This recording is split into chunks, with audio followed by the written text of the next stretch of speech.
हरि ओम। जय श्री कृष्ण। राधे राधे। विघ्नेश्वराय वरदाय सुरप्रियाय लंबोदराय सकलाय जगद्विताय नागाननाय सुधियज्ञ विभूषिताय गौरीशुताय गणनाथ नमो नमस्ते। अखण्डमण्डलाकारं व्याप्तं येन चराचरं तत्पदं दर्शितं येन तस्मै श्रीगुरुवे नमः। नारायणं नमस्कृत्यं नरं चैव नरोत्तमं देवी सरस्वती व्यासं ततो जयमुदीरये। वन्दे वन्दारुवन्दारं वृन्दावन विनोदिनं वृन्दावन कलानाथ पुरुषोत्तममद्भुतम् सच्चिदानन्दरूपाय विश्वोत्पत्त्यादिहेतवे तापत्रयविनाशाय श्रीकृष्णाय वयं नमः। श्रीकृष्णाय वयं नमः।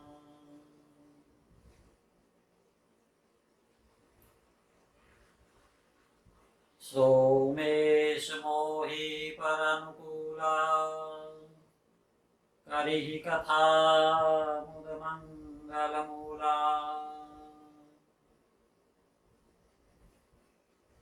बोले पुरुषोत्तम भगवान की जय।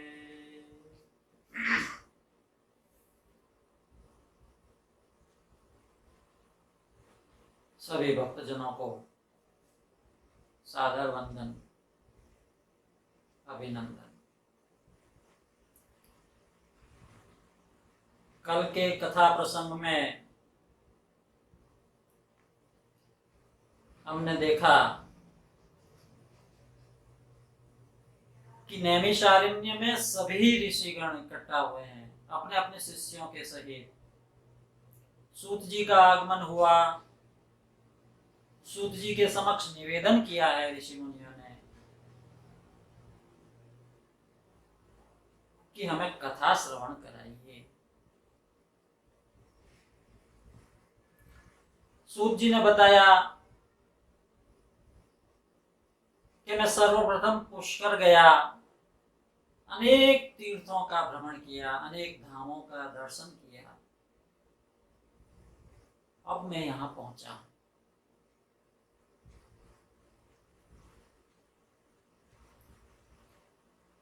उस कथा श्रवण का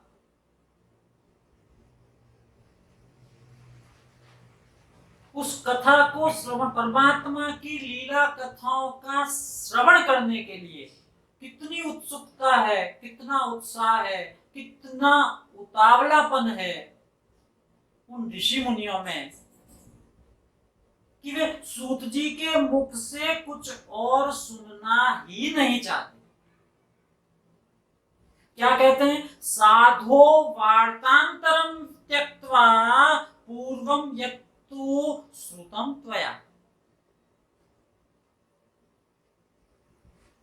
हे साधो, अन्य विषयों की बातों को त्याग कर, उन्हें छोड़कर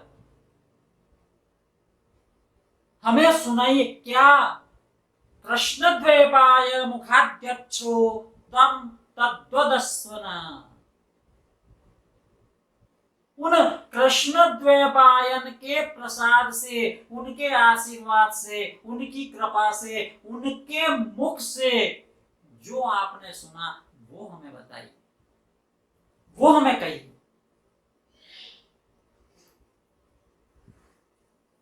और उसमें भी क्या कहना है, सारात सारतरा पुण्य कथा मात्म प्रसादनिम, यानी संसार में जिससे पार कोई सार ही नहीं है, जिससे परे कोई सार नहीं, ऐसी मन को आनंद देने वाली और सुधा से भी हितकर उस पुण्यप्रद कथा को हमें सुनाई।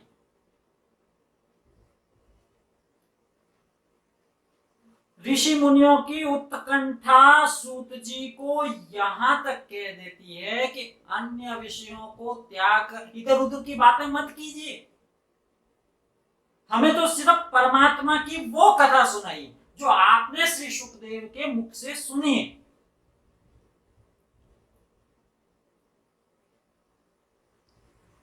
सूत जी समझ गए उनकी उत्कंठा को, उनकी व्यग्रता को। कहने लगे कि एक समय नारद मुनि पहुंचे थे नर नारायण आश्रम। नर नारायण आश्रम जो कि तपस्वियों, सिद्धों, देवताओं से युक्त है, जहां अनेक तपस्वी, ऋषि मुनि, सिद्ध योगी, वे सभी तपस्यारत हैं। जहां बेर, बहेड़ा, आंवला, बेल, आम, कदम, भांति भांति के अनेकों वृक्ष जहां है, और जहां अलकनंदा कलकल करती हुई बहती है, परमात्मा के चरणों की धोवन, जहां निरंतर बहती है, मोक्ष प्रदा, कल्याणकारिणी, वह अलकनंदा जहां बहती है, वह नारायण का आश्रम है, वह नर नारायण का आश्रम है, और जिसे हम सभी बद्रिकाश्रम के नाम से जानते हैं। बोल बद्री विशाल की जय। नारद मुनि का आगमन हुआ, नारायण को प्रणाम किया है, स्तवन किया है,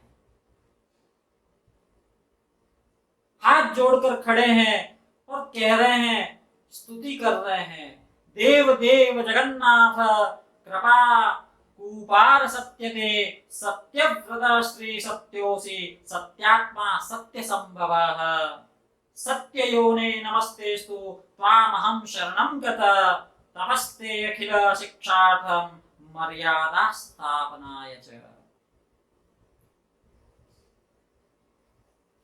वह बद्रिकाश्रम, वह आश्रम जहां नारायण स्वयं तप करते हैं।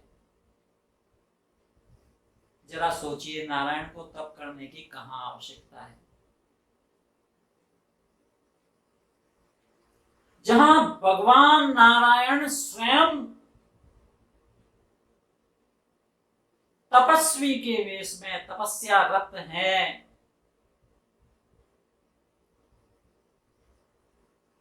एक मर्यादा स्थापित करने के लिए, क्योंकि नारायण का तप कोई साधारण तप नहीं, वह संपूर्ण प्राणियों की शिक्षा के लिए है,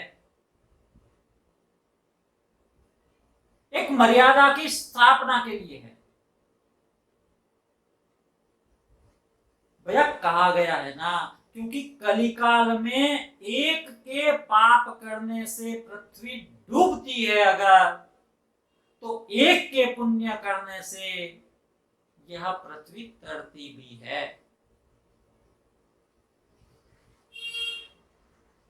और यही सत्य है, क्योंकि सतयुग में एक के पाप करने से सभी पापी हो जाते थे, जबकि कलयुग में ऐसा नहीं है। कलयुग में एक के पाप करने से अगर पृथ्वी दुखी होती है, पीड़ित होती है, तो किसी के पुण्य करने से भी किसी के पुण्य करने से ही यह पृथ्वी तृप्त भी होती है, सुखी भी होती है।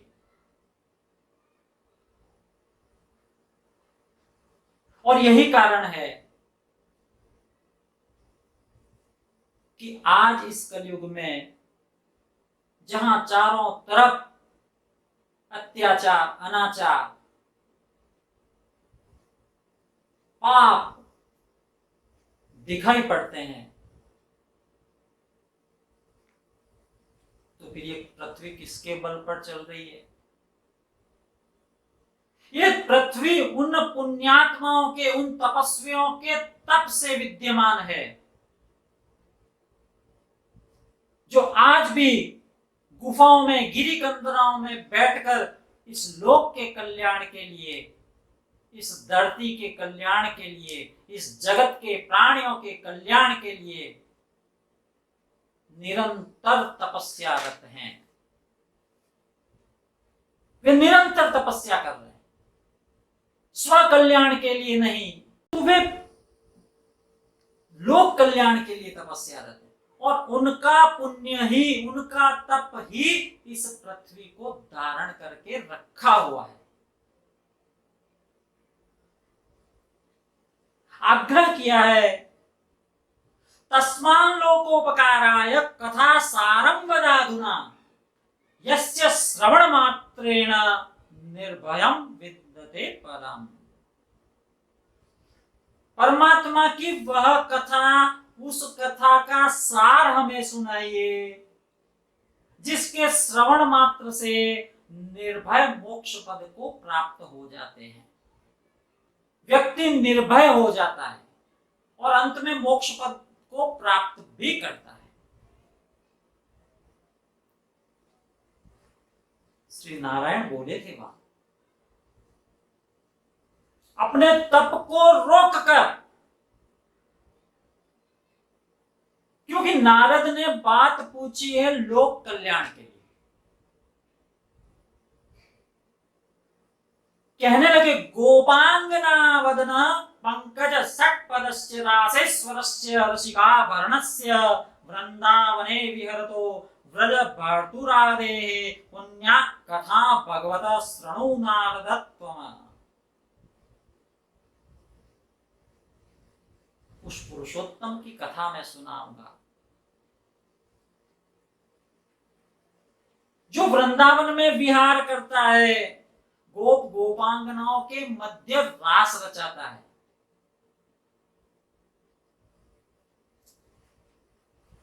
उस परम पुरुष, उस परमात्मा, उस पुरुषोत्तम की कथा मैं तुम्हें सुनाऊंगा।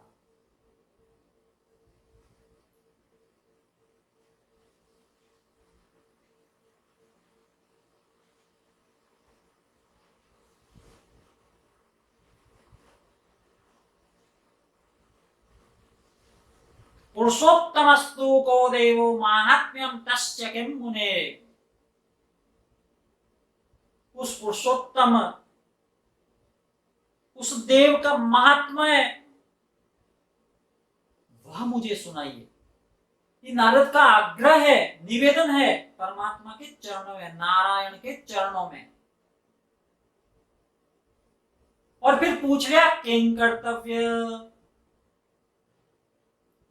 उसके समक्ष कर्तव्य क्या है, स्वरूप, उस धर्म का स्वरूप, स्नान दान जप पूजा उपवास व्रत नियम श्रवण, वो कौन सा देवता है पुरुषोत्तम।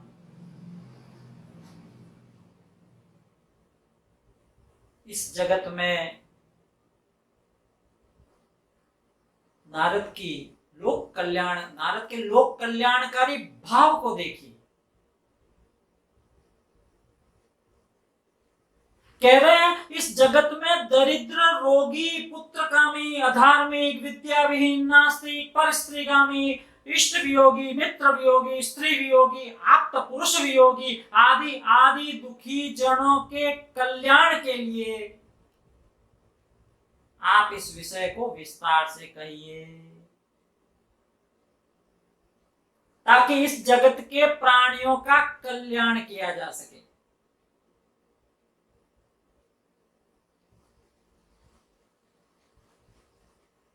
आज की कथा को यही विराम देंगे। नारायण और नारद के संवाद इस द्वितीय अध्याय में है। आज द्वितीय दिवस की कथा का यही विराम करते हैं।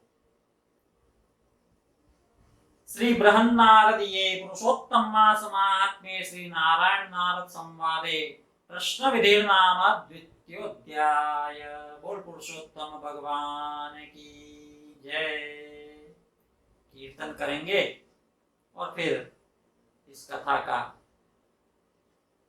विराम कल पुनः तृतीय दिवस के साथ, तृतीय अध्याय के साथ पुनः उपस्थित होंगे।